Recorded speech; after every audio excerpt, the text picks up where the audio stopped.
bienvenidos a este espacio virtual del Centro Cultural del Sotavento. Hoy estamos en una tarde muy especial porque tenemos unos invitados de súper lujo para tratar un tema primordial desde esta ciudad que es Patrimonio de la Humanidad, ¿no? En Tlacotalpan, que es la ciudad que hospeda al Centro Cultural del Sotavento. Y hoy tenemos un conversatorio en torno a la conmemoración del Día del Patrimonio Mundial que se celebra el 16 de noviembre, para lo cual, como ya les comenté, tenemos como invitados a especialistas que son colegas, amigos y que hacen aún más especial esta tarde. Para ello, iniciaré presentando a Edaly Quiroz Moreno. Ella es la actual subdirectora de Patrimonio Cultural Inmaterial del Instituto Nacional de Antropología e Historia. Es licenciada y maestra en Relaciones Internacionales con énfasis en Políticas Públicas por la UNAM. Cuenta con un diplomado en Antropología Visual por la Universidad Autónoma de la Ciudad de México y en Peritaje en Ciencias Antropológicas por el Instituto Nacional de Antropología e Historia. Es punto focal de México para la Convención para la Salvaguardia del Patrimonio Cultural Inmaterial y desde 2007 labora en la Dirección de Patrimonio Mundial del Instituto Nacional de Antropología e Historia. Como ya lo había mencionado, actualmente es la subdirectora de Patrimonio Cultural Inmaterial.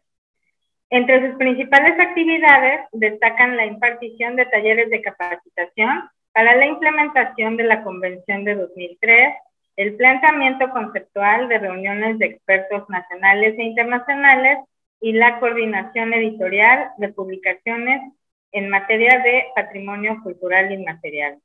También ella asesora y gestiona elaboración de los expedientes de candidatura a la lista representativa del Patrimonio Cultural Inmaterial de la Humanidad de la UNESCO y también el seguimiento a los planes de salvaguardia de las expresiones culturales de México inscritas en este listado. Ella ha sido representante del INAH en diversas reuniones del Comité Intergubernamental para la Salvaguardia del Patrimonio Inmaterial de la UNESCO y ha destacado su participación en la delegación de México como miembro del órgano subsidiario que evaluó los expedientes de candidatura a esta lista representativa del patrimonio cultural inmaterial recibidos por la UNESCO en el año 2009 y 2010. Edaly, mucho gusto que estés aquí con nosotros. Al contrario, muchas gracias por la invitación, es un gusto estar aquí con ustedes. Bienvenida. Ahora daré paso a presentar al doctor Amílcar Vargas, quien se doctoró por la Universidad de Barcelona con una investigación enfocada en la participación social en sitios arqueológicos Patrimonio Mundial en México. Él estudió una maestría en Gestión del Patrimonio Cultural y Museología y también otra maestría en Gestión de Instituciones y Empresas Culturales, ambas en la Universidad de Barcelona, en España. Él es licenciado en Arqueología por la Universidad Veracruzana.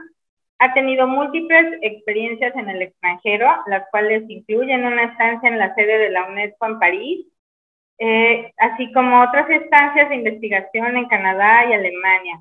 Ha participado en múltiples conferencias y cursos como en Japón, Polonia, Holanda, Reino Unido, Italia, Rumania, Francia, Alemania, Canadá. Ha sido acreedor a varias becas, como la de la Agencia Alemana de Intercambio Académico, la de la Comisión Europea, también del CONACYT y del FONCA. Y bueno, también destaca su trabajo como consultor para sitios Patrimonio Mundial en España, lo que le ha ayudado a mantenerse en contacto con los gestores de patrimonio cultural y todos los profesionales en este ámbito académico y también en el no académico. Bienvenido, Amílcar, también es un gusto que estés aquí con nosotros el día de hoy. Tú estás Muchísimas gracias. Más tarde porque ya estás en la medianoche allá en España. Bienvenido también. Muchas gracias y un placer aquí estar en este conversatorio que seguro será muy provechoso para los que estamos y para los que después nos puedan seguir viendo y escuchando, porque este es un tema muy vigente. Bueno, pues muy buenas tardes. Yo soy Xochitl León y voy a estar aquí también platicando junto con Erika y junto con todos nuestros invitados. Para mí es un placer tener reunidos a estas personalidades súper especialistas, además súper colegas, súper maestros, súper amigos y sobre todo con un interés muy fundamental en las cuestiones del patrimonio. Los otros dos participantes que tenemos el día de hoy, que nos van a estar platicando sobre sus perspectivas y sus experiencias, es el maestro Manuel Ballines Vázquez, a quien me da muchísimo gusto saludar y agradezco que esté con nosotros. El maestro Ballines es también licenciado en antropología por la Universidad Veracruzana, tiene un máster en gestión cultural, turismo, patrimonio y naturaleza por el Centro Universitario Ortega y Gasset, adscrito a la Universidad Complutense de Madrid.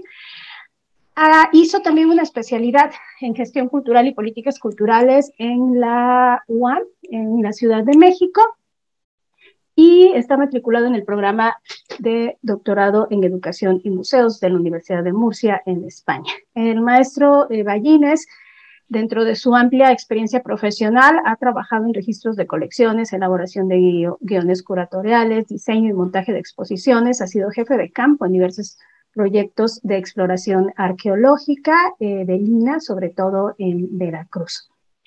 Durante el 2012 y el 2013 fue jefe del Departamento de Exposiciones y Museografía del Museo Nacional de Culturas Populares en la Dirección de Culturas Populares del CONACULTA. Del 2013 hasta la actualidad, trabaja en el Instituto Veracruzano de la Cultura y lleva la coordinación de programas federales de investigación y difusión del patrimonio cultural.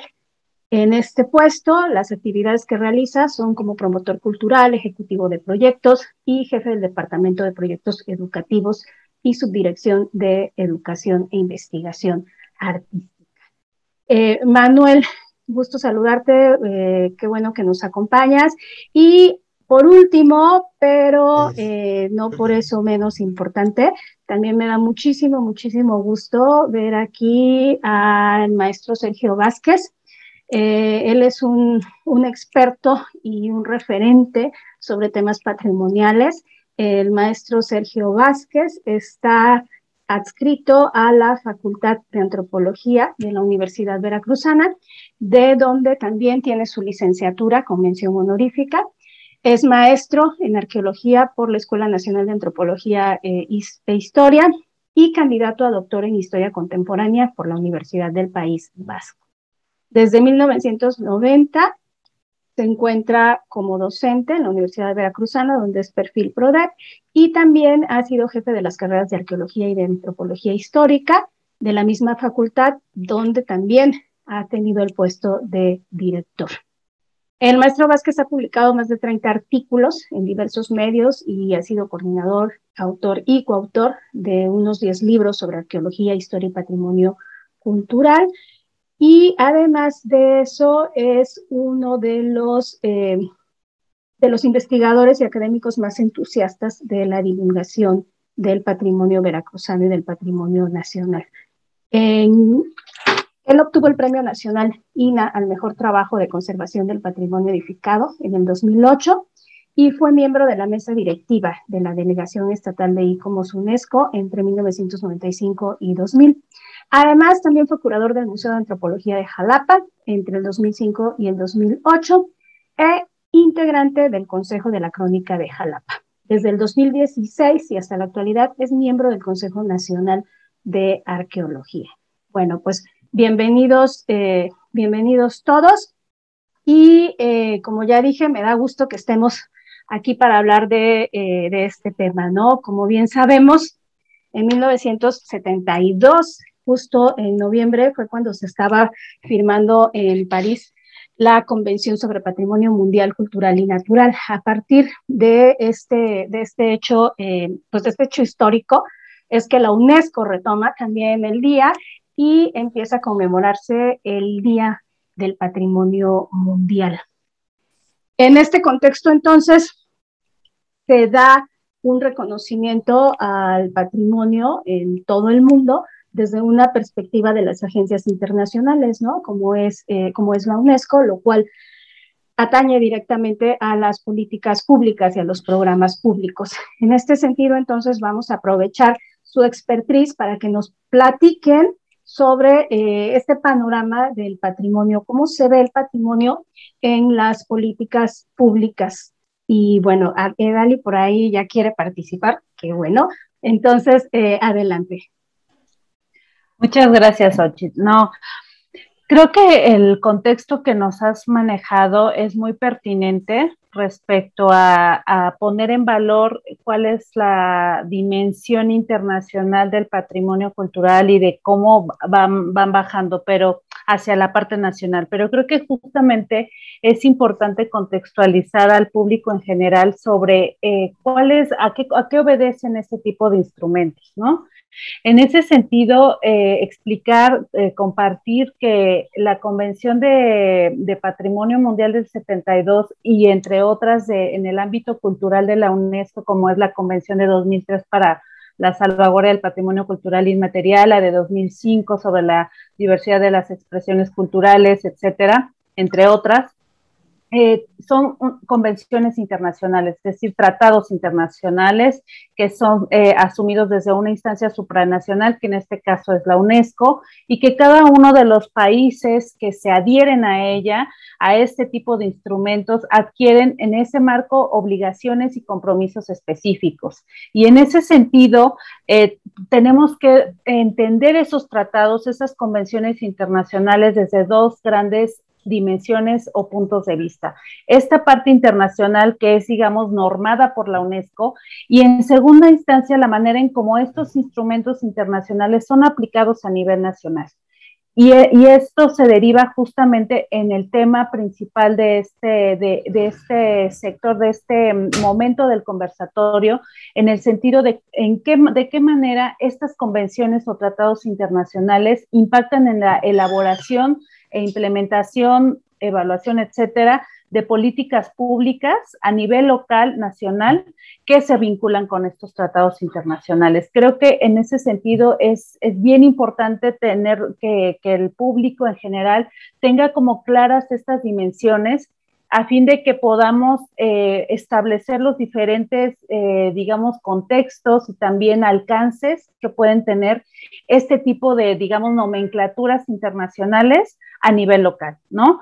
Entonces, en ese sentido, creo que hay todavía, a pesar, por ejemplo, de la antigüedad, por ejemplo, que ya casi estamos por cumplir 50 años de esta convención del 72, obviamente hay un trabajo hecho bastante amplio, muy, muy rico, muy diverso, específicamente hablando de lo que ha hecho el gobierno de México a nivel federal y también ya bajándolo a niveles estatales y municipales. Sin embargo, vemos que conforme vamos avanzando en el tiempo y en las propias necesidades, se van planteando diferentes contextos en los que es necesario llevar a cabo esa evaluación sobre lo que ha sido pertinente, lo que es necesario reconfigurar, a qué necesidades específicas estamos hablando y sobre todo, por ejemplo, los usos sociales que puede tener este patrimonio, ¿no? Eso es un tema muy, muy en boga desde hace unos años en cuanto a cuál es el uso que se le está dando al patrimonio. De manera particular, yo estoy muy enfocada en el área de patrimonio cultural inmaterial, que son todas las tradiciones, usos y expresiones culturales que dan identidad a las comunidades, etcétera. Sin embargo, también se ha postulado mucho la necesidad de vincular esta relación indisoluble, no de vincularla, sino más bien de poner mayor énfasis en cuál es la relación que tienen las comunidades con el patrimonio edificado, por ejemplo, ¿no? Como es el caso del ámbito de competencia de la Convención del 72. Y bueno, en ese sentido creo que estamos avanzando, si bien es un campo todavía muy, yo diría, con muchas áreas de oportunidad, por decirlo de una manera muy positiva, en el sentido de que sí es importante seguir alimentando esas vertientes de interconexión y de construcción, sobre todo. Yo quisiera dejar hasta aquí mi intervención por el momento. Muchas gracias. Muchas gracias. Manuel por ahí también ya quería participar. Adelante. Sí, gracias. Me parece muy pertinente tanto la apertura con este tema del año 72 y la importancia que tiene, ¿no? Histórica, y los comentarios que está haciendo la maestra Edali. Por supuesto, porque justamente creo que es algo que venimos viendo los que trabajamos en este ámbito, y que muchas veces se nos olvida el por qué es tan difícil o tan factible aplicar cosas. Si dicen, hay un documento internacional, ¿no? Firmado, una convención, etcétera, pero los contextos son muy diferentes. Entonces, me parece muy pertinente que empecemos de esta manera, porque hay que tomar en cuenta justo el contexto en el que se desarrollan y la dificultad o los obstáculos que se tienen para llevarlo a cabo. Desde la misma concepción, ¿no? De las definiciones de patrimonio cultural, si bien ya de por sí hay que entender que son definiciones que se van transformando, como la misma cultura, ¿no? Se van ampliando. Y entonces esto tiene como un sentido de un impacto directo. Yo iría más allá de esta parte internacional y enfocándonos a las políticas culturales que por supuesto podemos tomar en cuenta o de ejemplo en otros contextos, pero enfocándonos en nuestro país, incluso como dentro de México, en cada estado se trabaja diferente los temas de patrimonio, la legislatura, no la aplicación, los programas, etcétera, y la concepción de los mismos. Me parece también muy importante que esté la maestra Quirós con nosotros en boga de nuestros temas que acaban de pasar, ¿no? Por ejemplo, de los voladores de Papantla, que justamente creo que ahí denota la manera en la que nos adentramos y podemos entender estos temas más allá de un respaldo en leyes o en decretos, en documentos firmados, sino que denota la concepción de la misma sociedad, ¿no? Sobre estos temas, y cómo desde la parte del Estado podemos adentrarnos eso y los mecanismos que se pueden coadyuvar, ¿no? Para poder adentrarnos.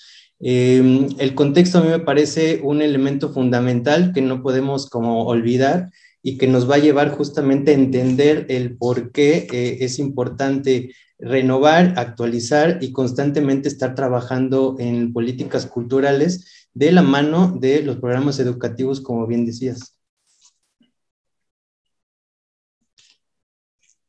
Me parece súper interesante este hilo que tomó la conversación. Manuel puso por ahí un tema que pues le pegó muy duro, ¿no? A la comunidad, ¿no? En sí. A mí me gustaría, no sé si Edali o el maestro Sergio o Amílcar, cómo visualizaron este hecho, esta noticia, ¿no? Desde el extranjero, desde su perspectiva. ¿Tendrían algún comentario respecto a él? ¿Y sí, cómo, yo... Ay, bueno, ¿y cómo es que estas políticas públicas, o sea, se evidencian aquí o no? ¿Qué es lo que sucedió?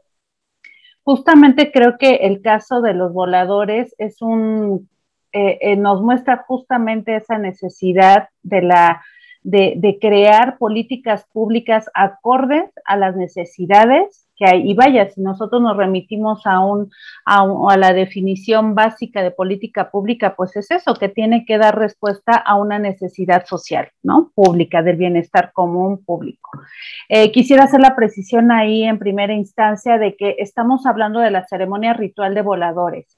Hemos ya tenido, no de los voladores de Papantla, hemos tenido ya, ¿cuántos? 12 años después de la inscripción en la lista representativa de esta práctica cultural, y no hemos podido deslindar ese nombre general, ya más bien genérico, que existe de voladores de Papantla, pero no, al contrario, lo que aquí se quiere poner en valor es que no solamente hay voladores en Papantla, sino en toda la región del Totonacapan, e incluso más allá, hasta en Guatemala, en diferentes estados de la República, como San Luis Potosí, Tlaxcala, Puebla, etcétera, ¿no? Bueno, habiendo dicho esto, quisiera retomar el caso que nos trae a la mesa, Manuel, en el sentido de que justamente esto nos hace reflexionar sobre primero, sobre cuál es el papel que juegan este tipo de instrumentos internacionales, la manera en cómo son adaptados y adoptados a nivel local, y la manera en cómo, ya hablando de una,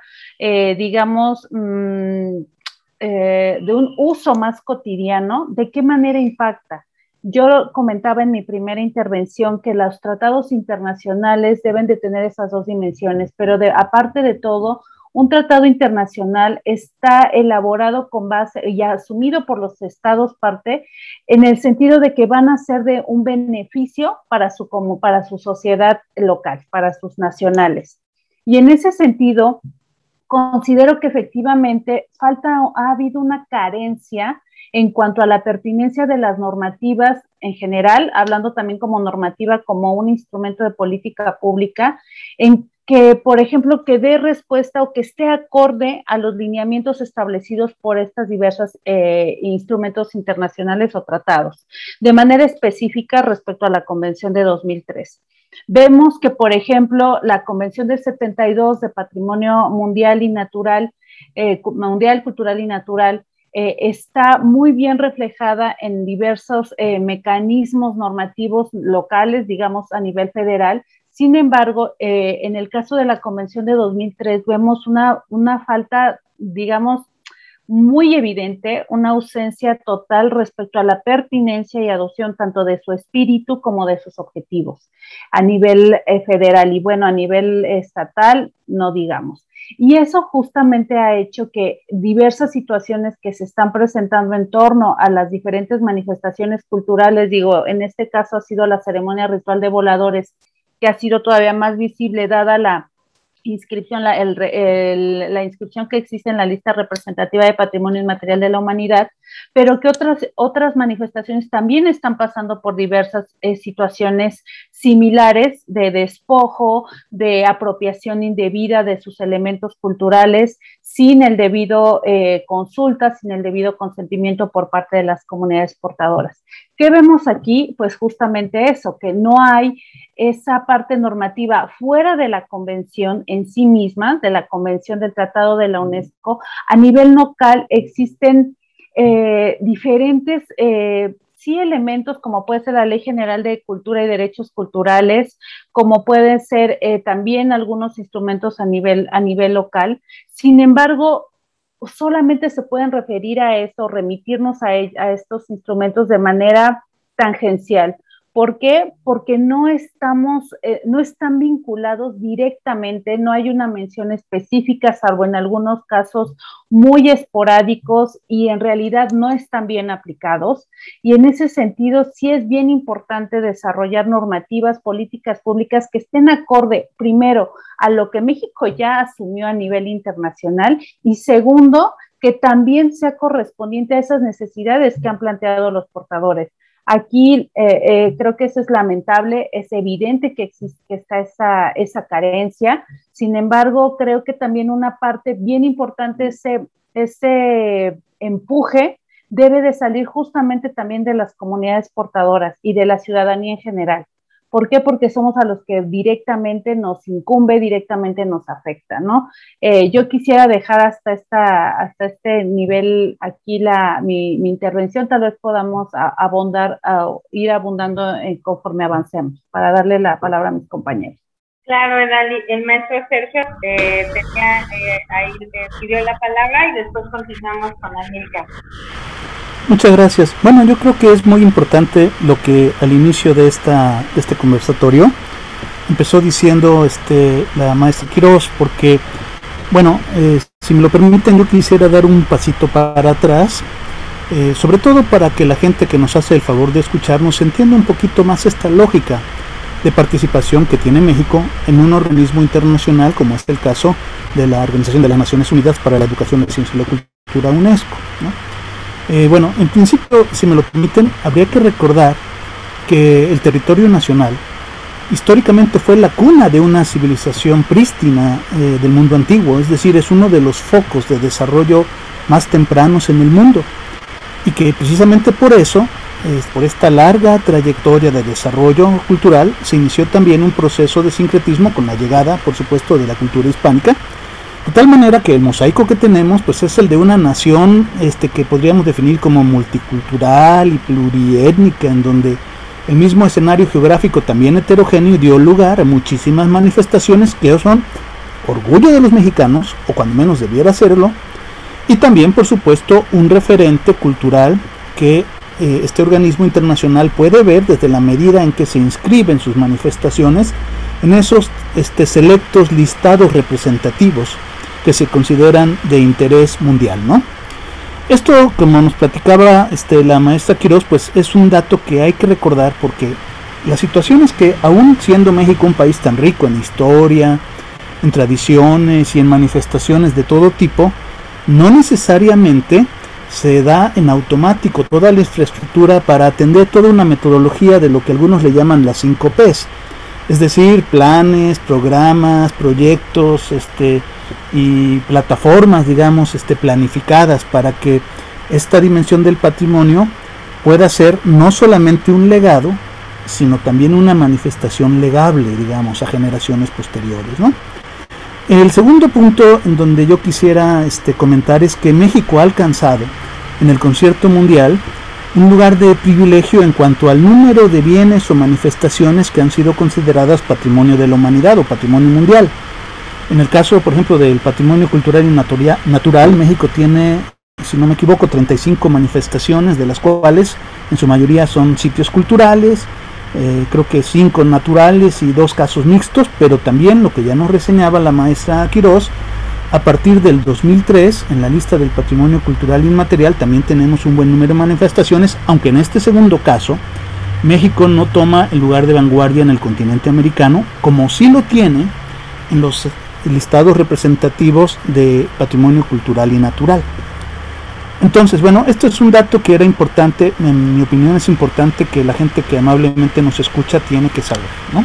O sea, el reto tan enorme que existe, no nada más para postular y buscar el reconocimiento de estos listados representativos, sino para que esto también pueda ser sostenible.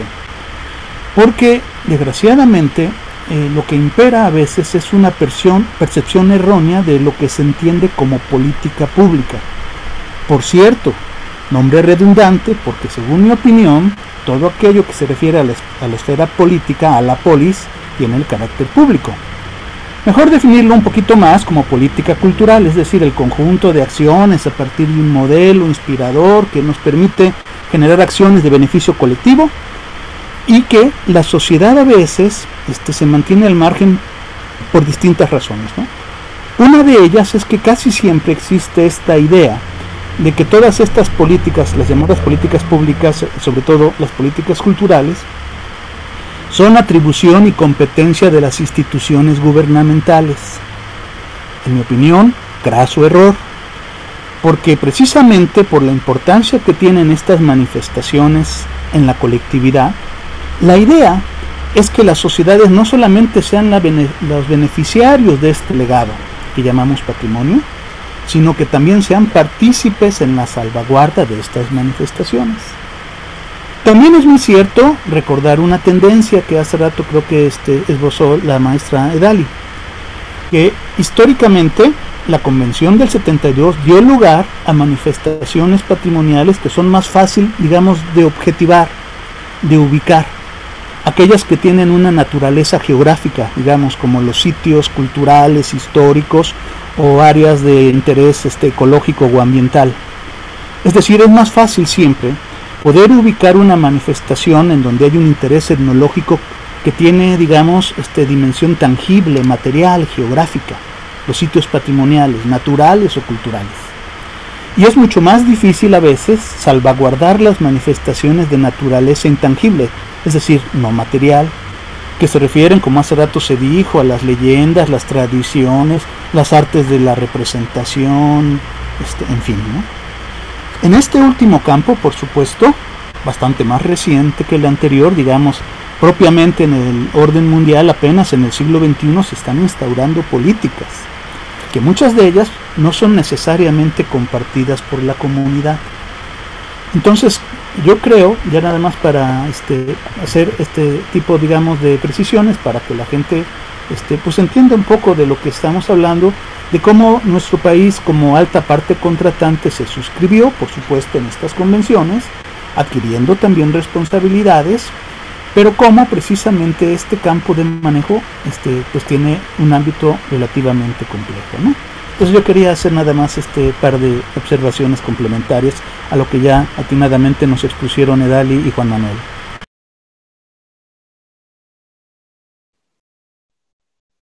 Pues muchas gracias.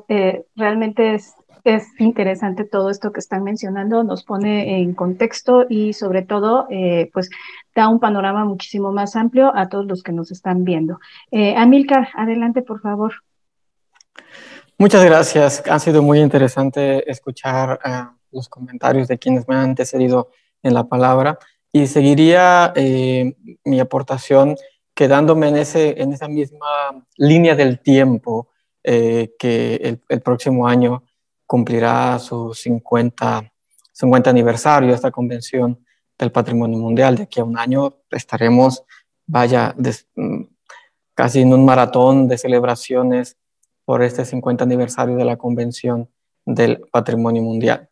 Y retomaría justamente como lo ha hecho el maestro Sergio Vázquez, haciendo ese paso estamos en 2021, pero estamos hablando de una convención de 1972 que se crea en un contexto en el cual era de relativamente reciente creación la UNESCO, entonces estaban recomponiendo muchas de las estructuras que después ahora conoceríamos como globales, y por lo tanto había en ese contexto histórico una gran necesidad después del antecedente de la Convención del Patrimonio Mundial, que fue la obra que como arqueólogos que somos varios en esta sala, nos debe llenar de gusto, porque gracias al proyecto internacional del rescate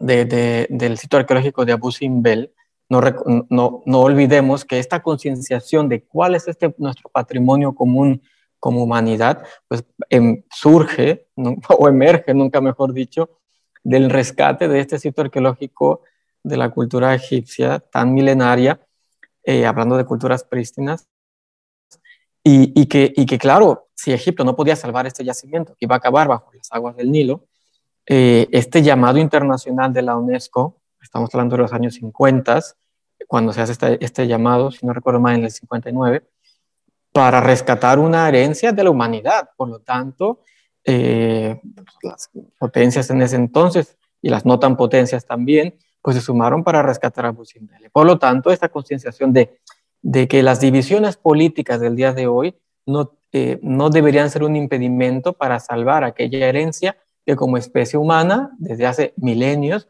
se ha ido desarrollando dentro de nuestro planeta, ¿no?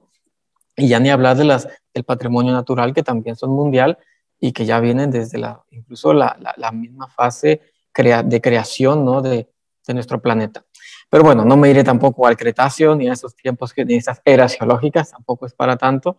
Pero sí recordemos que esta concienciación de nuestro bien común como humanidad viene de esos antecedentes arqueológicos, que en el 72 llegan a una convención que, otro dato muy importante, es la Convención Internacional de las Naciones Unidas, del sistema de Naciones Unidas, con más estados partes, es decir, la más aceptada en toda la historia de las Naciones Unidas. O sea, tiene una popularidad tremenda, tremenda. Incluso naciones que son hasta de polos opuestos han suscrito esta convención. convencidos de los beneficios que tiene, pero también, como lo ha dicho la maestra Adalis, convencidos también de la obligación que esto comporta, ¿no? Porque no solamente es como dijo la maestra Dalí, no solamente es ya suscribo y ya, sino qué compromisos como Estado adquiero. Y estos compromisos tienen que traducirse en políticas públicas. Porque claro, cuando yo explico a los alumnos en qué consiste la Convención del Patrimonio Mundial, y ahora para a quienes nos escuchan, cómo entenderla perfectamente bien, cuando un país suscribe la convención, pues es el primer paso para después inscribir sitios, en el caso de la convención del 72, bienes culturales, naturales o mixtos, que tienen valores tanto culturales como naturales. Y claro, inscribir sitios es de lo más emocionante, excitante, apasionante, pero es como pensar que el matrimonio es solamente organizar la fiesta de la boda, ¿no? Que es la máxima expresión, ¿no? de este acuerdo amoroso entre las dos personas, y que claro, ahí se acaba, o eso es lo máximo que el matrimonio que casi que nos enamoramos para casarnos. Pero si cuando te casas es realmente cuando comienza ese compromiso que ahora está por escrito, sea ante una autoridad civil o una autoridad religiosa, y es allí donde comienza ese largo camino, que no va a ser todo noche de bodas hasta el infinito, no, hay muchos retos en este proceso. Por lo tanto, inscribir una inscripción tanto por la Convención del Patrimonio Mundial, y retomaría también la Convención del Patrimonio Inmaterial, pues es tener ese impulso emotivo,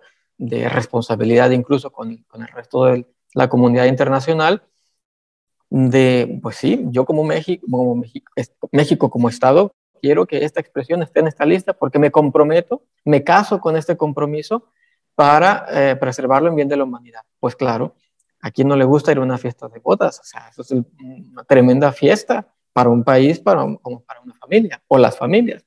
Pero es ahí donde comienza realmente el compromiso. Y las políticas públicas es ese día a día, que ese motivo por el cual yo me casé en X año y que lo celebro cada año, porque claro, lo celebramos el primer año y el segundo, y a lo mejor el quinto, luego el 10 y luego el 15avo, y de ahí me voy al 25 o aniversario. Entonces, esos compromisos después de la boda fantástica y la fiesta del patrimonio son los que se tienen que refrendar no solo una vez al año, sino cada día, porque el Tajín se abre cada día.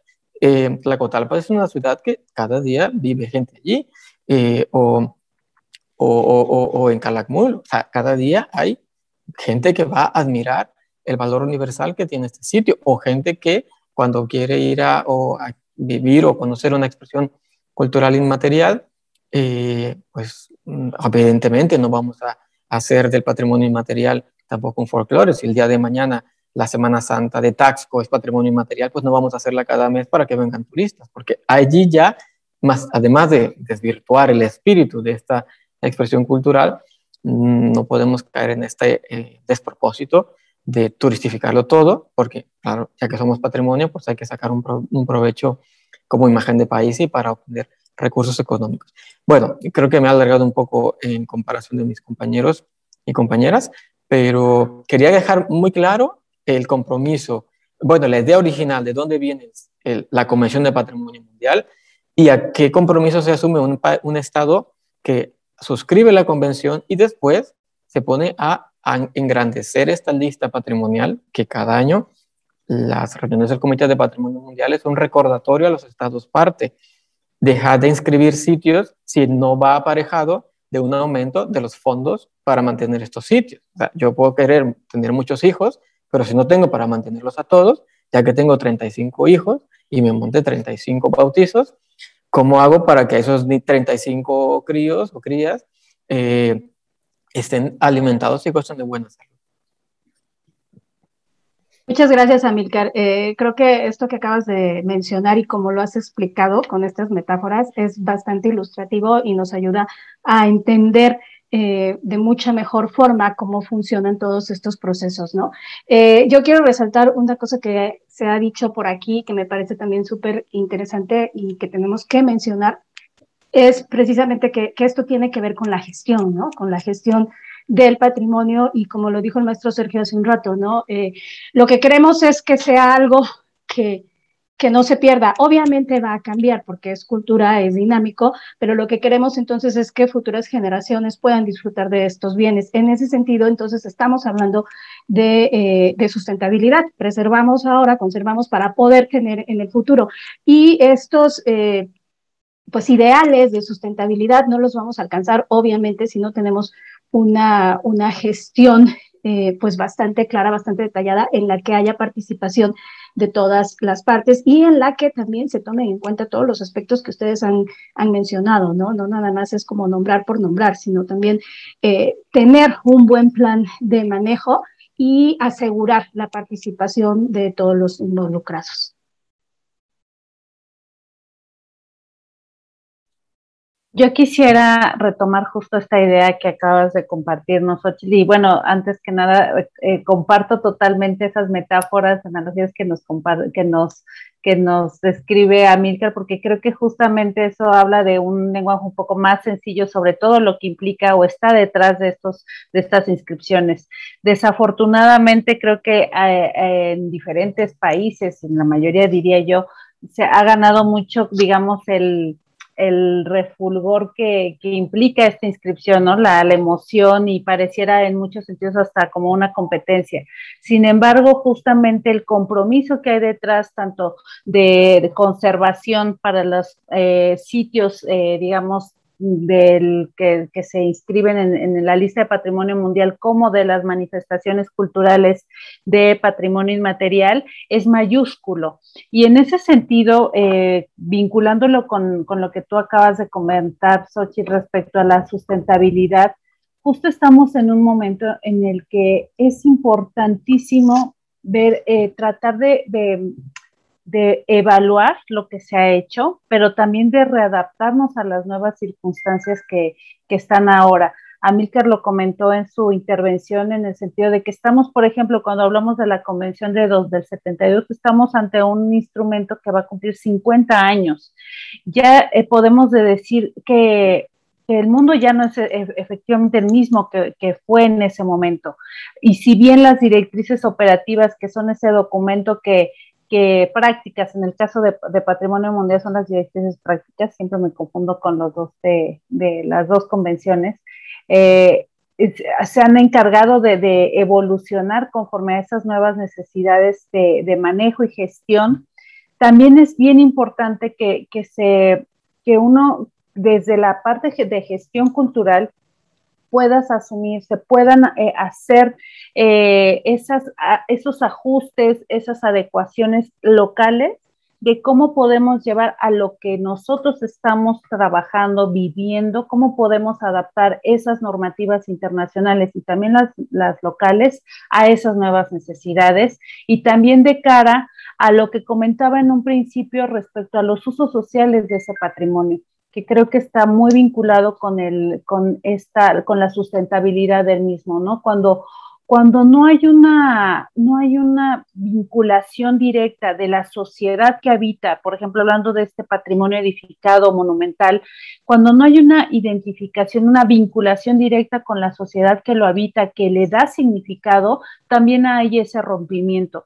Y en ese sentido creo que es muy importante, fundamental, si bien tratar las dos grandes dimensiones de este patrimonio de manera separada, como lo ha hecho la UNESCO por motivos casi operativos, sí es importante que en el ejercicio de la gestión de la conservación y de la salvaguardia del patrimonio cultural inmaterial y del edificado monumental, sí se vinculen y que se vea como un todo. Es importante no desvincularlos, no desvincular, por ejemplo, bueno, nada más estamos hablando de un monumento, de un edificio, de un centro histórico, como desvinculándolo de esas personas que lo hacen vivo, que le dan ese significado. Creo que que es fundamental también ver esa otra visión de la conservación, de la salvaguardia, de vincular tanto al patrimonio edificado con la gente que lo vive y que lo significa, pero y del otro lado también en la parte de patrimonio inmaterial, vincularlo no solamente con los conocimientos, con las expresiones que pareciera que no se ven, pero que sí tienen un referente, digamos, material. Es sumamente importante y que en muchos casos, por ejemplo, cuando, por ejemplo, lo hablamos del caso de ciertas prácticas, no sé, musicales, pareciera que lo único importante es la lírica, son las composiciones, pero también lo son los instrumentos, también lo son la manera en cómo se elaboran esos instrumentos, también lo son los recintos en donde se llevan, en donde se interpretan esas composiciones, ¿no? Entonces, sí es importante con el objetivo de ver de buscar o ir hacia el objetivo de la sustentabilidad, ver el patrimonio desde esa perspectiva más integral, ¿no? Creo que por ahí dejaría mi intervención por el momento para que mis compañeros también puedan participar. Gracias. Muchas gracias, Edali. Hasta ahora ya tenemos varios temas y tópicos sobre la mesa. Por ahí el maestro Sergio levantó la mano. A lo mejor ya podemos ir cerrando esta primera parte, ¿no? Sobre las políticas públicas y bueno, todas estas analogías y todos los comentarios de cada uno de ustedes han sido muy valiosos y pues le damos la palabra al maestro Sergio para cerrar con esta primera temática. Sí, bueno, un referente que me parece también es importante compartir con la gente que nos escucha y que tiene que ver precisamente con esta misma cronología de 1972. Porque si bien es cierto que esta Convención de París del 72 es el referente, digamos, inspirador a nivel mundial para los países que han signado como estados parte, pero también en el mismo año del 72, es decir, hace ya prácticamente medio siglo, México también decretó su ley federal sobre monumentos y zonas arqueológicos, artísticos, históricos, que increíblemente aún está vigente y se aplica, y es el principal referente de lo que hace rato mencionábamos como el patrimonio, digamos, materializado, ¿no? El caso de los sitios y zonas arqueológicas, de los centros históricos, de las obras artísticas que tienen un soporte tangible o material. Entonces esta ley, junto con la convención, son por supuesto los lineamientos de carácter internacional, pero también el marco legal o el instrumento legal vigente en nuestro país. Sin embargo, lo que creo que vamos a ver tal vez más adelante, y en donde Juan Manuel y Amílcar y Edali nos pueden dar su punto de vista, es la interpretación de estos marcos, unos por convención, otros, como dijimos hace rato, por tratado, por acuerdo, por norma, y en otros casos incluso como obligación legal. Porque cuando menos en el segundo caso, yo siempre digo que una ley no necesariamente opera por su carácter supuestamente universal o de obligatoriedad. Una ley opera ni siquiera por la severidad de las sanciones que contempla cuando alguien la infringe. Una norma opera cuando tiene capacidad de convicción, es decir, cuando nosotros reconocemos esto válido para el interés público, para el beneficio colectivo. Me imagino que por ahí viene la segunda parte de la charla, pero creo que era importante compartir estos datos, ¿no? Y bueno, esto es en el caso del PSN. Ahora en el caso del patrimonio cultural inmaterial, pues por supuesto, aquí todavía nos falta otro camino muy largo por recorrer.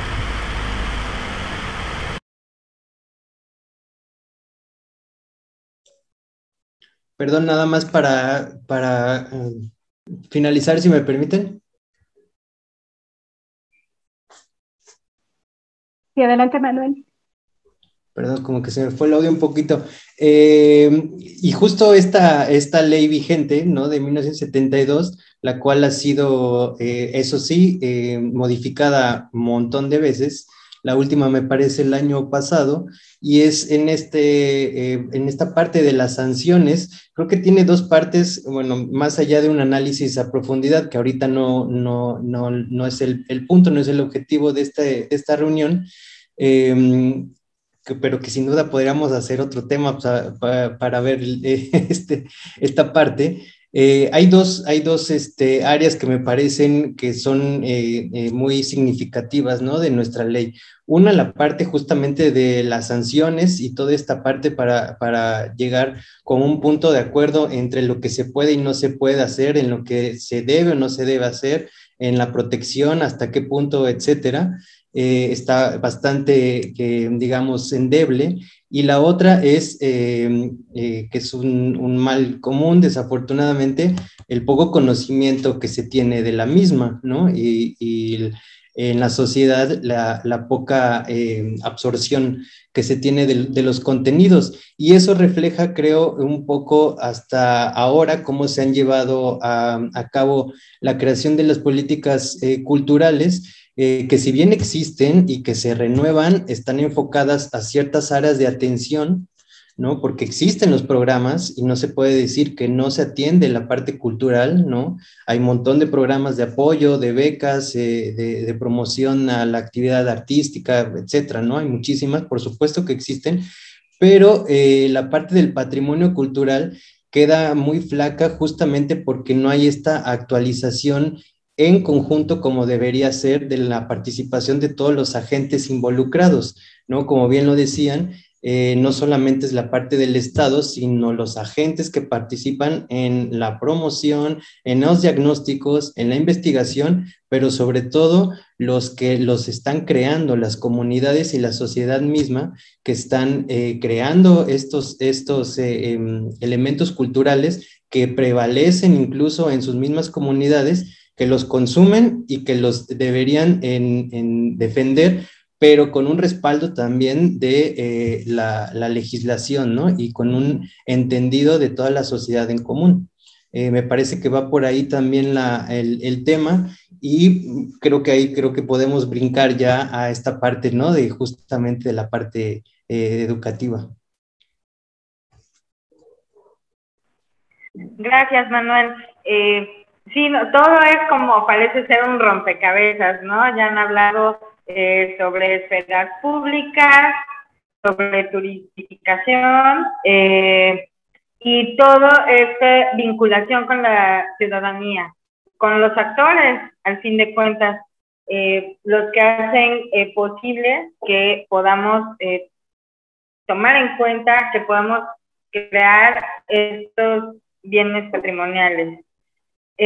A partir de esto, es muy importante hablar sobre la incidencia de los programas educativos, porque son el referente hacia toda la comunidad. Es la manera en que los especialistas están transmitiendo estos conocimientos, y también es una manera de acercarse. En este sentido, ustedes, ¿cómo lo visualizan? ¿En qué parte creen que estamos parados como instituciones? Si me permiten, podría iniciar con ese tema. Como les comentaba, mi principal área de enfoque es el patrimonio cultural inmaterial, y desde esta perspectiva sí se le ha dado un papel primordial al ámbito educativo, en el sentido de que al menos desde el documento, desde el papel, se ha dado una relevancia muy particular al papel que tiene el patrimonio cultural inmaterial, pero enseñado desde las diferentes esferas en las que se han definido en la educación. Me refiero al ámbito formal, informal y no formal. Y en ese sentido, en México creo que obviamente estamos totalmente en pañales.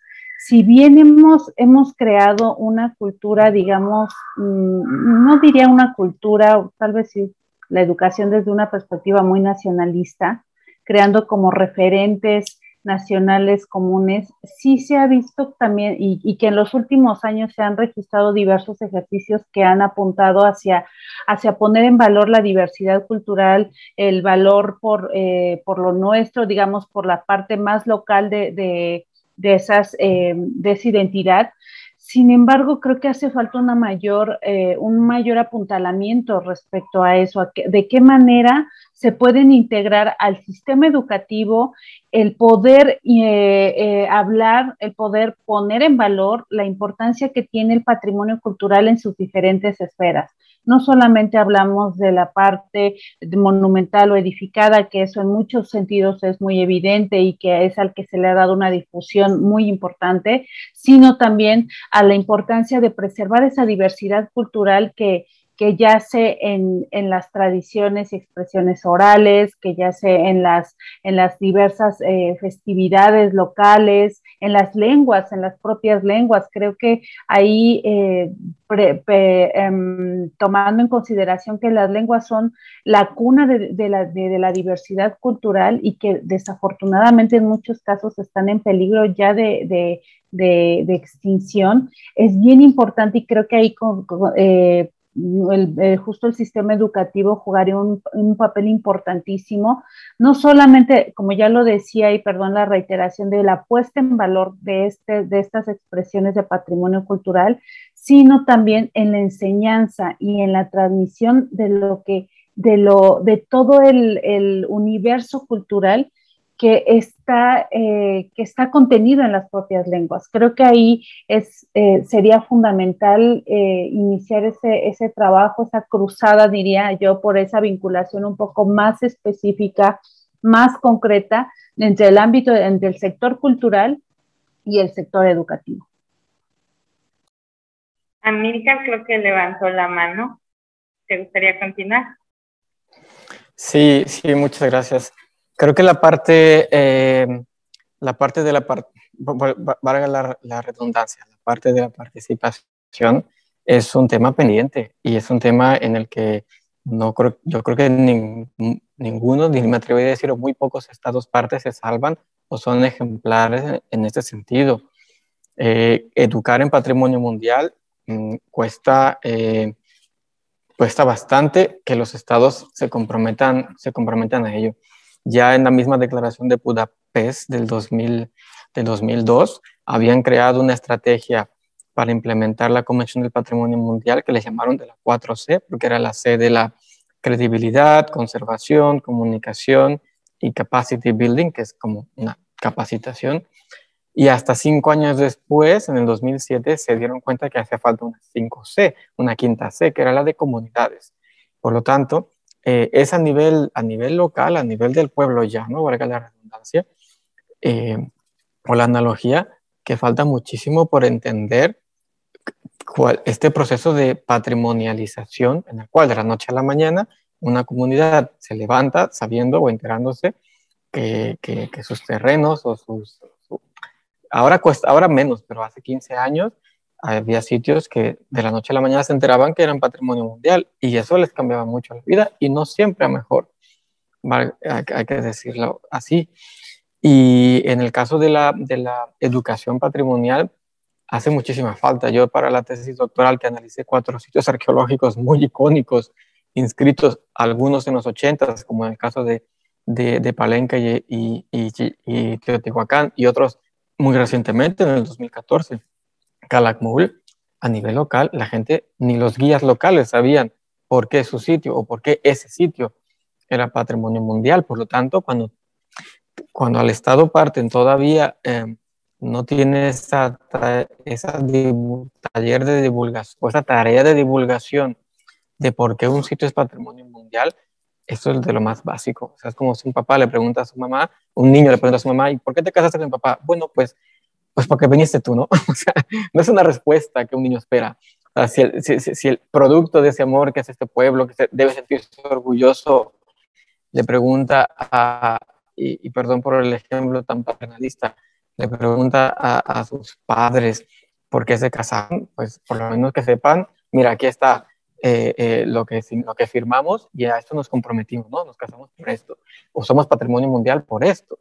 Así que creo que la educación patrimonial partiría así como existe en los sitios patrimonio mundial una zona de amortiguamiento, que es el perímetro que protege a la zona núcleo, pues en esa zona de amortiguamiento y varios kilómetros más, a hacer una labor de divulgación, vaya, elemental y básica, compartiendo cuál es el valor universal excepcional. Ya pedirles que la gente sepa cuándo se hicieron patrimonio mundial, o cuántos años lleva, o hasta dónde comienza y termina el área de protección de patrimonio mundial, ya es mucho pedir, pero sí que la gente local pueda saber Y es que si no se lo dice el Estado, ellos mismos difícilmente no creo que vayan y lo busquen a la página de la UNESCO.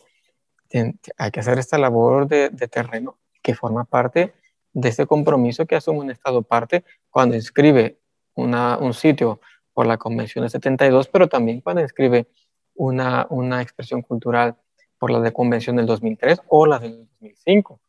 Que afortunadamente, ya con esto acabo, la palabra comunidades o poblaciones locales en la Convención del 2003, la UNESCO, imagínate, ya habían pasado casi 40 años de la Convención del 72, ya había habido todo un movimiento de reivindicación, de descolonización muy, muy visible, que por fin en una convención desde su origen ya está expresado la necesidad de que las comunidades formen parte del proceso de patrimonialización. En el 72, la palabra comunidad solo aparece una vez y mencionado como comunidad internacional, no como la comunidad campesinos o indígenas. O sea, la palabra indígena ni existe en la Convención de 72 y en el 2003 aparece varias veces, junto con la de comunidad, comunidades locales y demás sinónimos. Me parece que tocaste un punto muy, muy importante. O sea, esto de que en el 72 no se concibe una comunidad, ¿no? Como los hacedores, partícipes concreto de este fenómeno de patrimonialización, ¿no? Si nos está tomando en cuenta la comunidad, o sea, a quien va a verificar estos procesos. Me parece un tema muy, muy sensible y por ahí ya habían alzado la mano Sergio y Edali, entonces a lo mejor no sé si quieran seguir sobre este tema o darle continuidad. No, bueno, si me lo permites, un poco para reforzar esta idea que dio Amílcar hace un ratito, ¿no? Porque ciertamente hay una parte, digamos, un aspecto que llamaríamos cognitivo sobre toda manifestación que se considera patrimonio, es decir, tenemos la necesidad de saber y conocer, digamos, algunos datos que le dan precisamente esa relevancia o trascendencia a una manifestación física o inmaterial. Pero, si me lo permiten, voy a recordar una viejísima definición de patrimonio, la de Mallorca, de por 1965, ¿no? Que me acuerdo que esa definición, que era de las primeritas que nos tocó leer, antes del 72, fíjense, era algo así como que patrimonio era toda creación humana u obra de la naturaleza o acción combinada de hombre y naturaleza, siempre y cuando representara interés etnológico e histórico. ¿Y a qué se refiere ese interés etnológico? Precisamente a una proyección de reconocimiento de un grupo humano. Es decir, cuando algo, más allá de su cronología, encontraba por sentido histórico que era importante en el devenir, en el paso del tiempo. Entonces, lo que yo quería hacer para reforzar la idea esta que decía Amílcar es que no solamente es el reconocimiento en términos de conocimiento, es decir, no solamente es cognitivo, es también un sentido, vamos a decirle, emotivo, como la filiación y la pertenencia.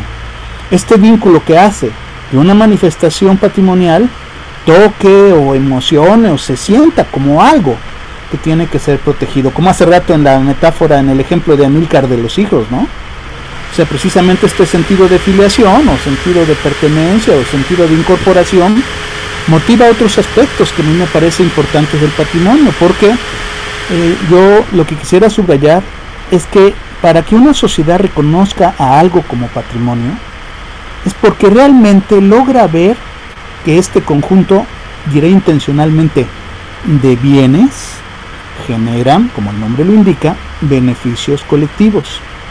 Si para una persona esta manifestación no le representa nada que incida favorablemente en su calidad de vida, seguramente para estas personas eso no es patrimonio, aunque lo diga una ley o aunque lo diga una lista indicativa, y por lo tanto no será copartícipe de las obligaciones, ni siquiera a veces ni de los derechos, ¿no?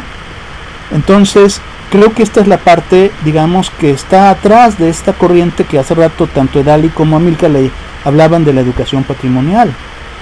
Es decir, los patrimonios no nada más son un atractivo folclórico ni un sitio que puede ser el destino de un itinerario turístico, como a veces suelen entenderse.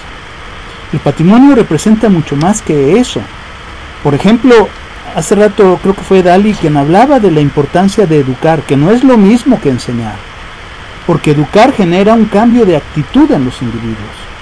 Es decir, despierta otro concepto incluso hasta de la propia vida, y por lo tanto puede contribuir a este desarrollo, digamos, íntegro del individuo, como por ejemplo reconocer la pluralidad, ¿no? Fomentar la tolerancia, el reconocimiento de los otros, ¿no? El sentido de cohesión, ¿no? Nuestra idea de participación, nuestros compromisos cívicos. El patrimonio sirve para muchas más cosas que eso. Pero esta última parte, en realidad, es bastante más difícil de definir. Es decir, raya en el ámbito de la subjetividad.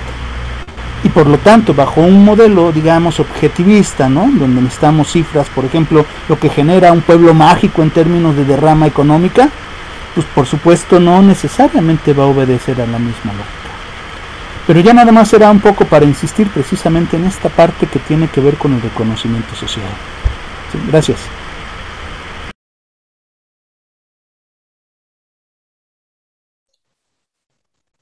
Bueno, yo quisiera, abonando también a lo que ya nos compartían Amilcar, del doctor Sergio,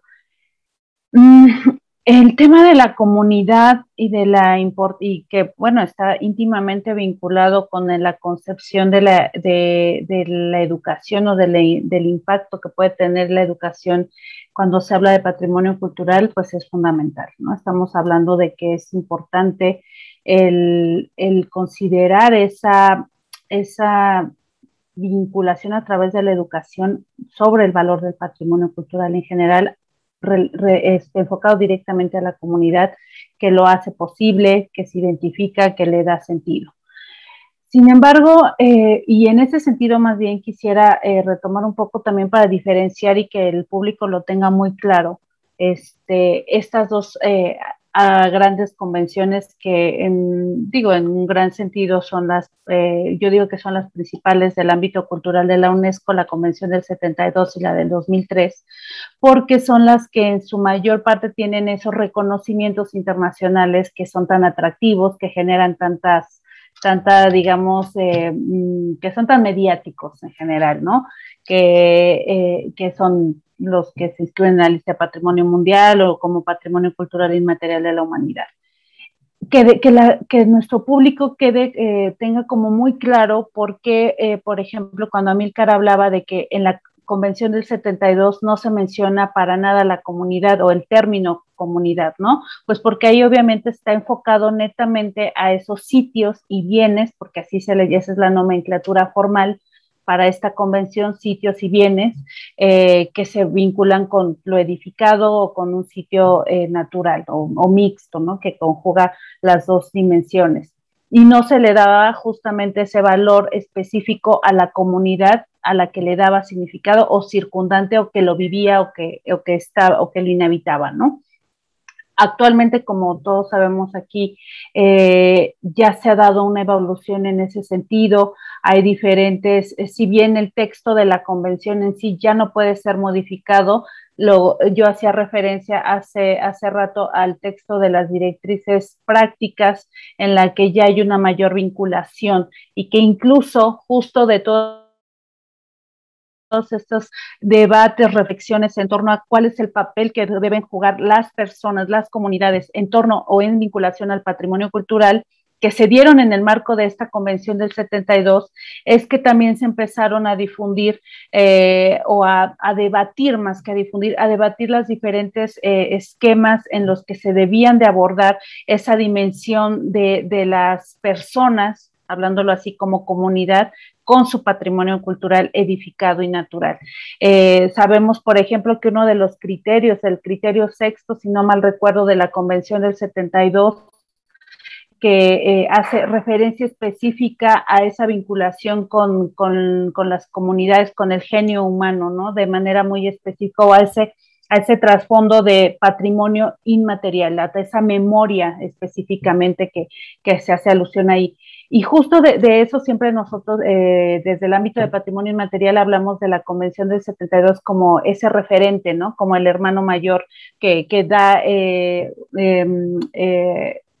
que da inicio a todo el debate en torno a patrimonio inmaterial y que justamente es lo que hizo que se estableciera la necesidad de armar, de organizar, de estructurar una convención específica que le diera justamente esa voz, esa pertinencia y ese protagonismo a las comunidades que lo hacen posible. Y ahí por eso, en el caso de la Convención de 2003, sí tenemos que que la columna vertebral de toda esta convención está justamente en las comunidades, en las personas que detentan estos conocimientos, estas tradiciones, estas expresiones culturales, y que son justamente a partir de su consentimiento libre, previo, informado, que eso también es una de las grandes aportaciones de la Convención de 2003, es una punta de lanza y es uno de los grandes aportes al derecho internacional público en el marco del patrimonio cultural. Yo en lo particular, así de manera muy personal, a mí no me gusta la palabra patrimonialización porque, como lo he dicho, mi enfoque principal está en el patrimonio cultural inmaterial y eso parecería que solamente es patrimonio, una expresión cultural hasta que alguien más viene y lo reconoce, lo cual yo estoy en contra de eso. Simplemente es nosotros hablamos desde un nuevo acercamiento, de una concepción como activación patrimonial, en el sentido de que una comunidad decide ponerse a trabajar en torno a una expresión cultural que ellos desean poner en valor de manera particular. Pero eso no quiere decir que no sea patrimonio antes. Simplemente ahí es como bien importante también resaltar lo que el patrimonio inmaterial, hablando específicamente de esa dimensión, lo es a partir del propio reconocimiento que la comunidad hace. Sí, eso es importante para esa comunidad tal cual es. Entonces, es bien importante esa vinculación, esa puesta en valor, sí, pero también la toma de conciencia de en qué sentido se debe de educar a esa comunidad, de qué manera se debe de compartir estos conocimientos con la comunidad, de tal manera que haya y que se promueva esa autogestión desde esa comunidad. Hemos visto en diferentes casos y hay un caso en particular, una experiencia particular que a mí me emocionó mucho porque justamente se habla de esa evolución en el sentido de cómo se involucra la parte comunitaria con el patrimonio edificado, que fue una iniciativa que se lanzó en el marco de la Convención del 72 para reconocer los casos de planes de manejo en los que se ha involucrado de manera muy exitosa a las comunidades circundantes o que viven ese patrimonio. Por ejemplo, en el caso de México fue reconocido el ejemplo del paisaje agavero, en el que por supuesto que hay una vinculación fundamental de conocimientos tradicionales en torno al cultivo del agave, para que ese paisaje agavero, no solamente las antiguas instalaciones de tequileras, hayan sido reconocidas en el marco de la categoría de paisaje cultural, ¿no? Entonces, ahí, vaya, hay muchos casos de éxito que podemos referir aquí. Sin embargo, nuevamente, como ahorita ya olvidé quién lo comentó de manera muy específica de mis compañeros, sí es bien importante también impulsar una estrategia de difusión, de comunicación. Creo que fue Amílcar quien lo trajo a la mesa.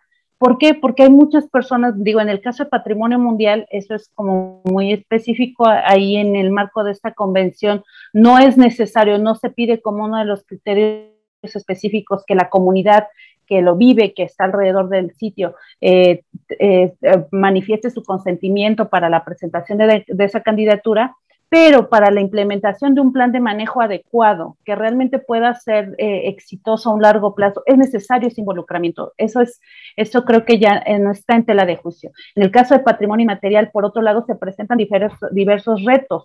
En este caso, sí se requiere de manera muy concreta y específica la presentación de un consentimiento libre, previo e informado para la presentación de candidaturas. Sin embargo, ahí nos vemos en la complejidad de decidir o de ver de qué manera se impulsan procesos lo suficientemente amplios e incluyentes, de tal manera que todas las personas y comunidades que se vean involucradas o relacionadas con expresión cultural realmente estén dotando de ese consentimiento. Vaya, estamos hablando de diferentes problemáticas que corresponden también a diferentes contextos y también a la propia naturaleza de cada uno de esos, digamos, de esas dimensiones del patrimonio, ¿no? Pero lo dejaré por aquí para no entrar más. Gracias. Muchas gracias, Edali. Sí, coincido con toda esta dinámica, ¿no? La cuestión de la difusión, de la divulgación, pero además que se tiene que hacer en una vía de forma transversal, pero también de forma integral, ¿no? Finalmente, la educación patrimonial tendría que tender hacia la sensibilización de todos estos procesos en cualquiera de los niveles de las personas o de las instituciones que están involucradas. Bueno, ya para cerrar este tema, entonces tenemos la participación de Manuel. Manuel, por ahí ya puedes continuar. Gracias. Sí, un poquito retomando cada comentario que hicieron, me parece muy importante retomar justo esto de que al interior es donde debe existir este reconocimiento de lo que llamamos elementos de patrimoniales, ¿no? Patrimonio cultural, porque si no se dan estos casos, yo diría un poco hasta dramáticos, ¿no? De una designación a nivel mundial cuando al interior ni siquiera saben qué significa. Y bueno, ni siquiera al interior, en la misma comunidad también en general, en las sociedades. Ok, es una designación de patrimonio mundial y eso que conlleva, ¿no?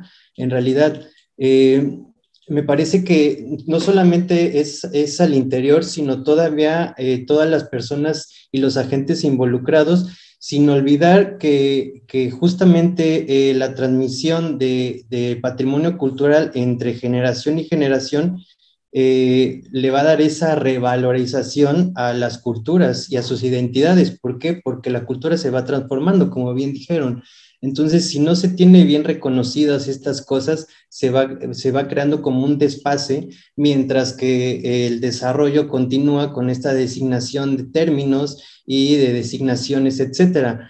Empezando también y reconociendo que justamente el término de patrimonio cultural ha evolucionado y se ha ampliado en las últimas décadas muchísimo, y el claro ejemplo es lo que decíamos de estos términos que no aparecen en estos documentos o en nuestra misma ley, ¿no? del 72, que ni siquiera toma en cuenta o se preocupa por designar formas de actuar o de delimitar o de definir patrimonio inmaterial, ¿no? Por ejemplo, y que ahora obviamente que se está reconociendo esta parte.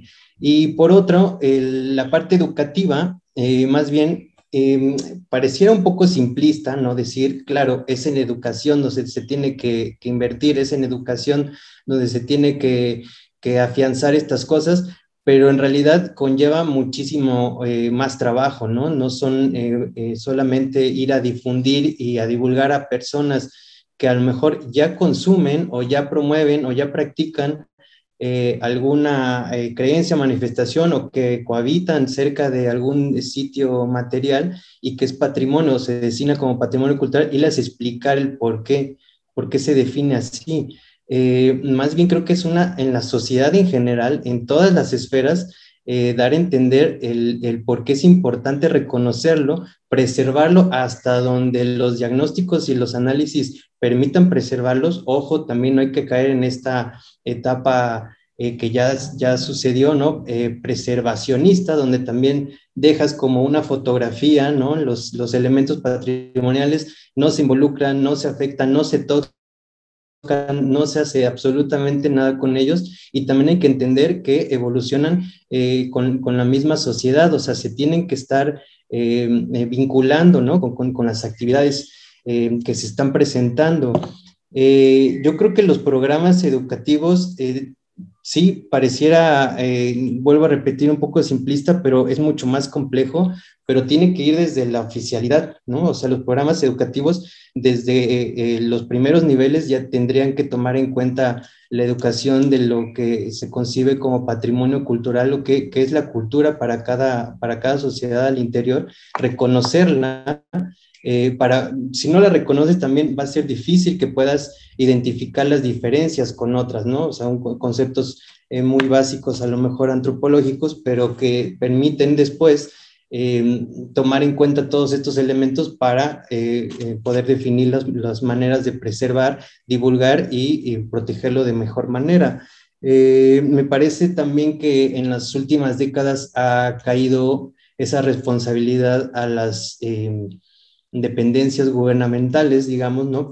A partir de los programas que se tienen de difusión y demás, pero la parte educativa sí ha quedado rezagada, y me parece que darle ese carácter oficial sí es bien importante para que vaya de la mano y que se vaya abarcando todas las esferas, porque no es fácil. Un programa educativo, por supuesto que conlleva mucho más cosas que solamente ir a explicar qué es lo que significa un patrimonio cultural, no es entenderlo desde, porque muchas comunidades, hay que recordar que sus manifestaciones las hacen pues en automático, para ellos es normal, son herencias que practican, pero entonces el otro es el que las ve diferentes y reconoce estos elementos, ¿no? Entonces hay que también cambiarnos como este chip, ponernos en los zapatos del otro y decir por qué es tan difícil también acercarse al explicar esto, porque ellos no lo conciben tampoco así.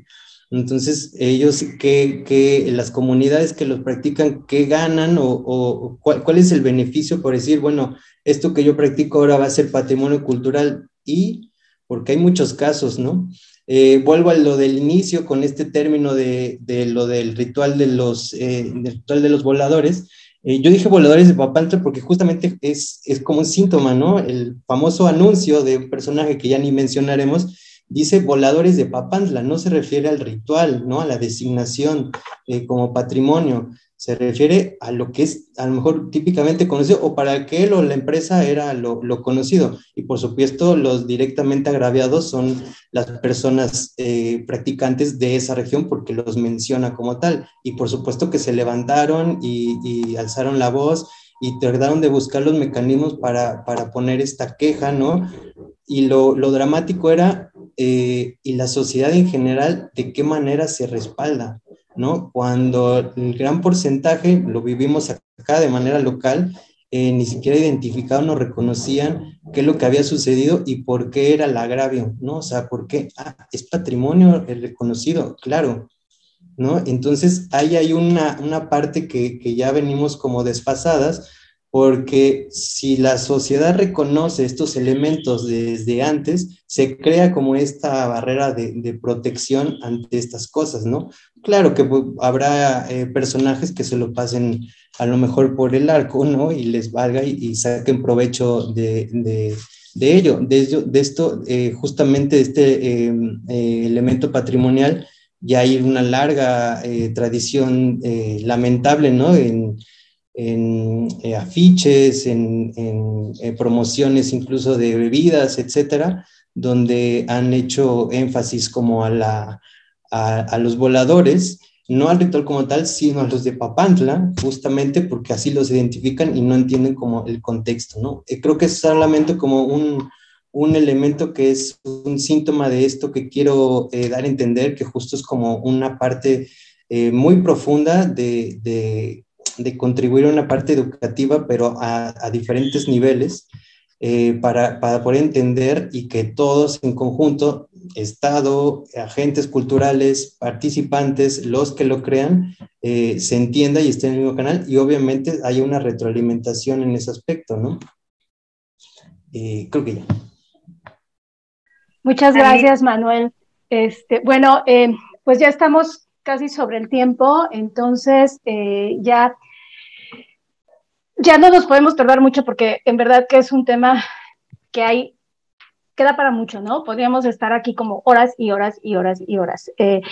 Vamos a empezar a cerrar y sí nos gustaría a Erika y a mí que si pudieran tener una última intervención cada uno de ustedes, breve, concreta, ya más como para cerrar con algunas conclusiones, con algunas cosas que dejamos sobre la mesa, quizás para dentro de un año, que sean los 50 años, irnos como preparando para este cierre. Empezamos con Amílcar, por favor.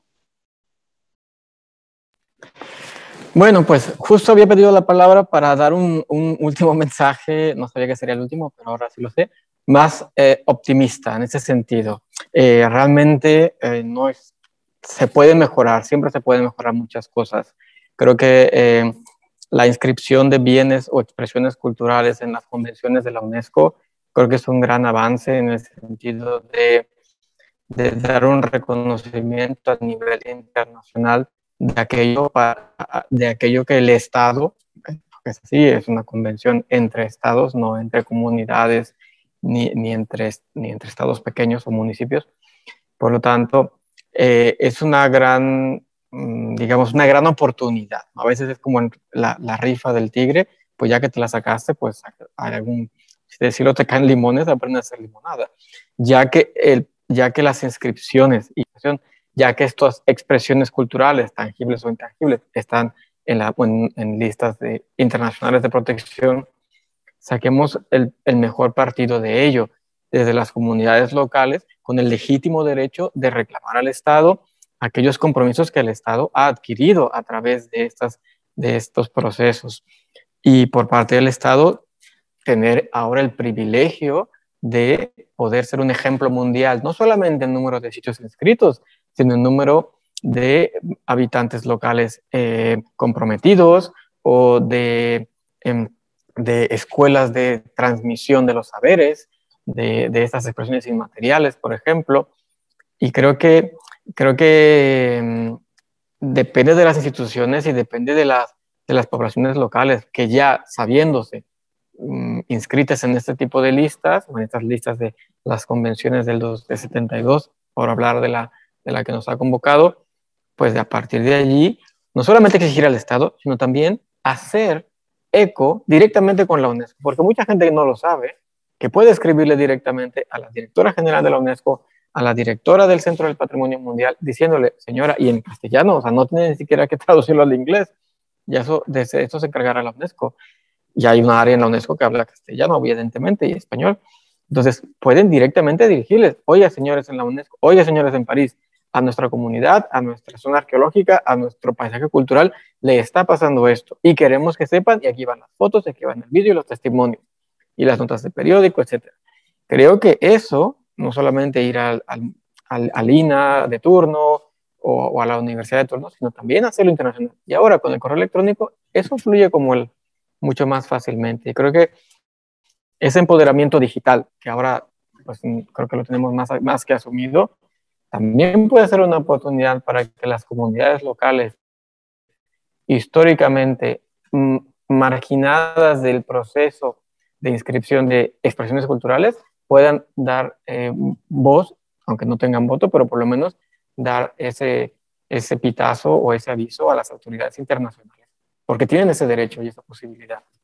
Y muchas gracias, ha sido un placer compartir este momento.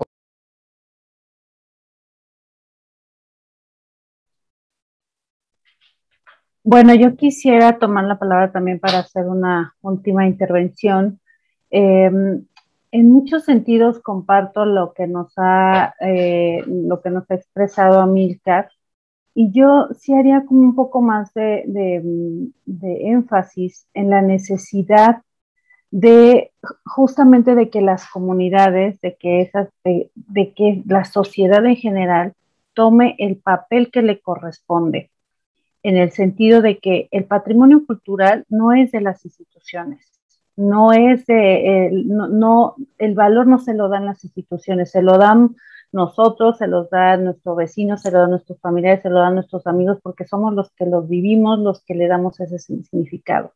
Y en ese sentido podemos contar con muchísimas convenciones internacionales, con muchísimas normativas locales, etcétera.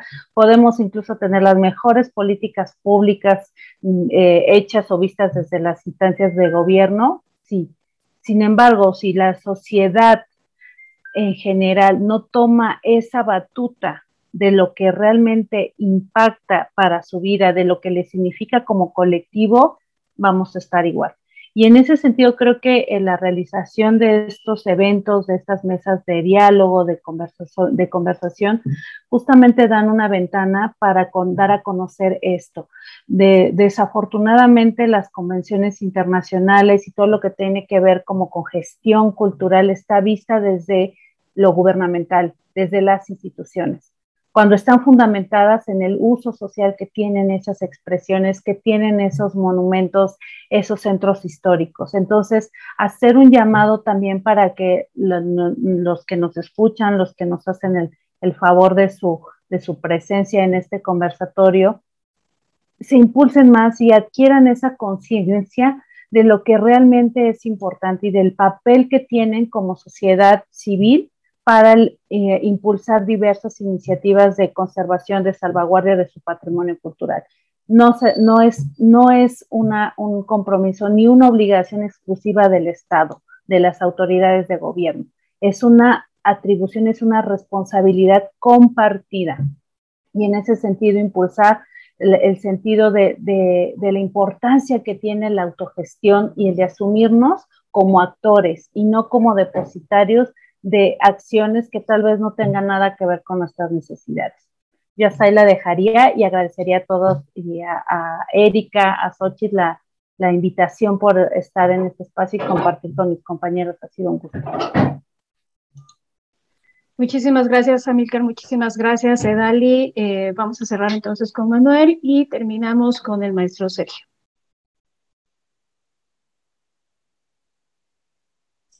Gracias, Xochitl.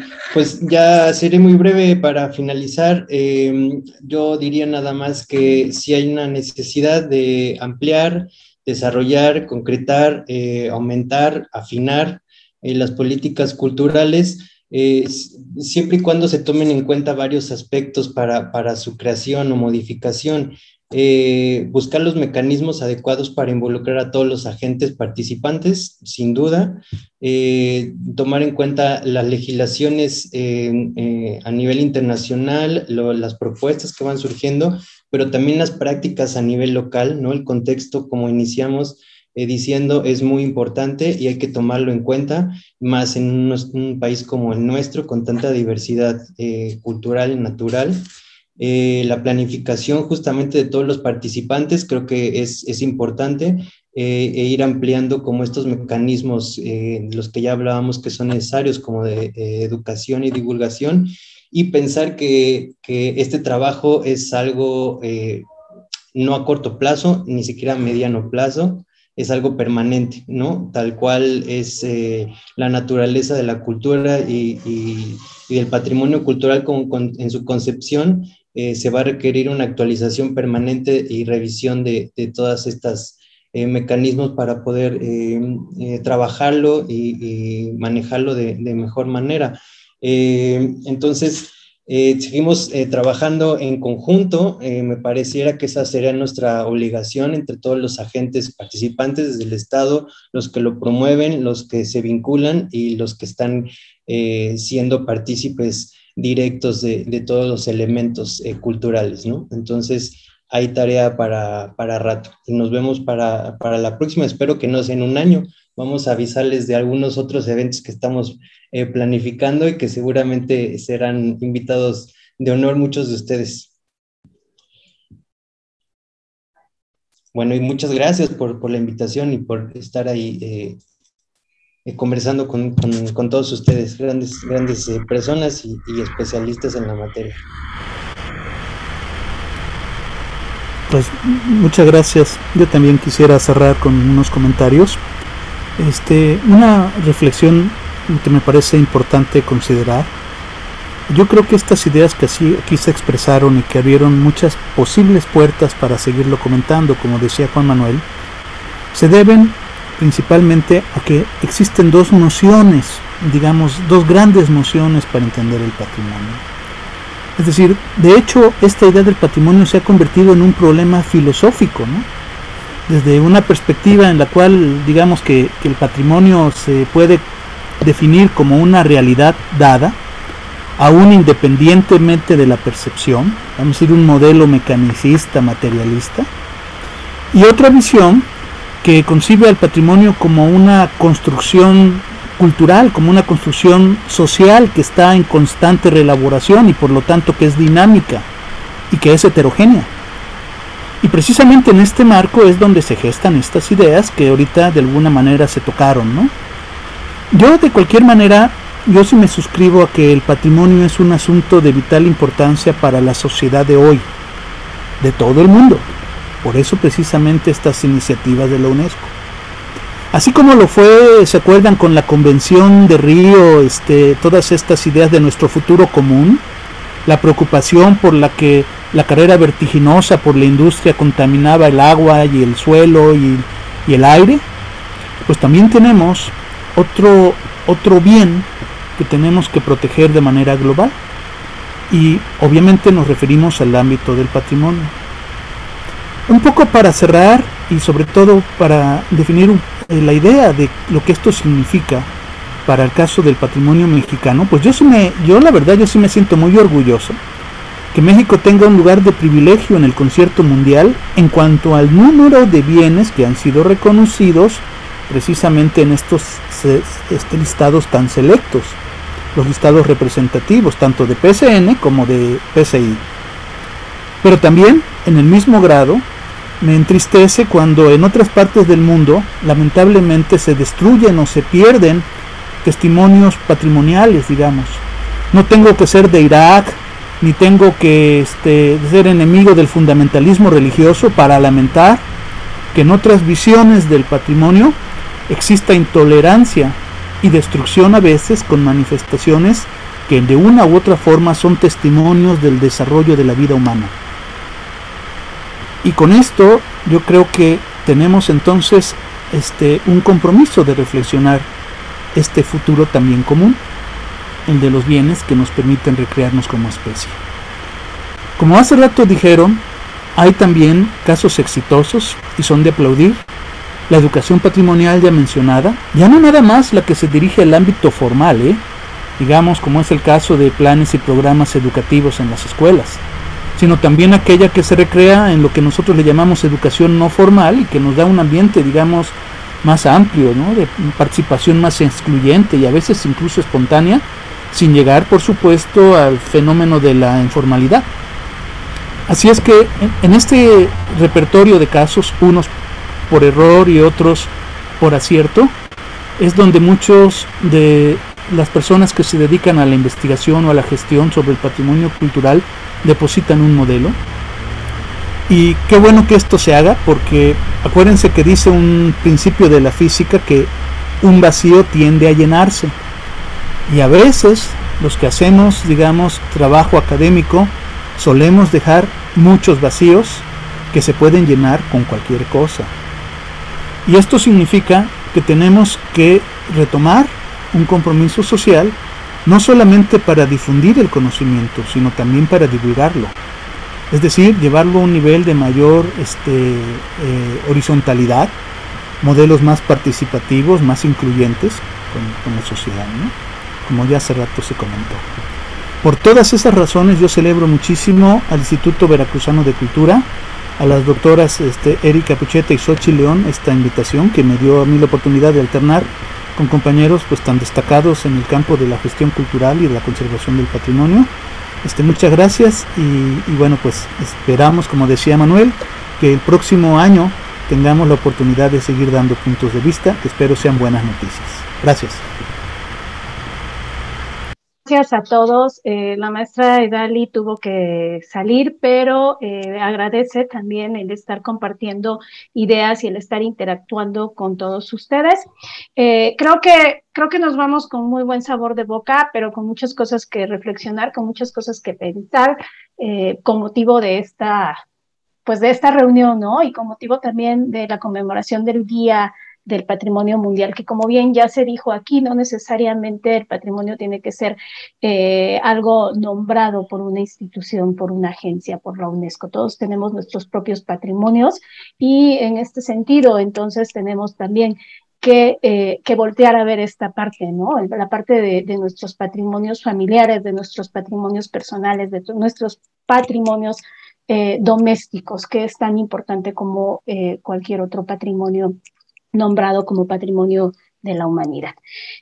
Pues esto es todo, muchísimas gracias y bueno, pues esperemos que coincidamos en algún otro de estos foros o si no, bueno, pues organizamos uno para volvernos a ver y para volvernos a comentar, volver a platicar porque queda mucho por ahí que tenemos todavía que amarrar y que tenemos todavía que discutir. Agradezco a todos ustedes, agradezco a Erika. Erika está por ahí. ¿Se congeló?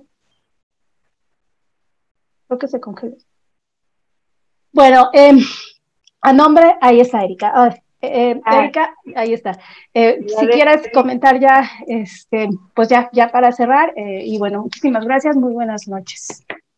Gracias, ya nada más a manera de despedida de confesar que estoy muy contenta, muy agradecida de compartir esta charla que sí la sentí como si fuéramos a tomar un café, la plática con ustedes, muy amena, y a nombre del Colegio de Veracruz, a través de la vinculación con Xochitl, del Centro Cultural del Sotavento y también del Instituto Veracruzano de la Cultura, también Manuel es acá de partícipe de esta charla y también es como anfitrión por ser de casa. Pues estamos muy agradecidos con ustedes por aceptar nuestra invitación y pues por estar aquí. Gracias por esta charla del día de hoy.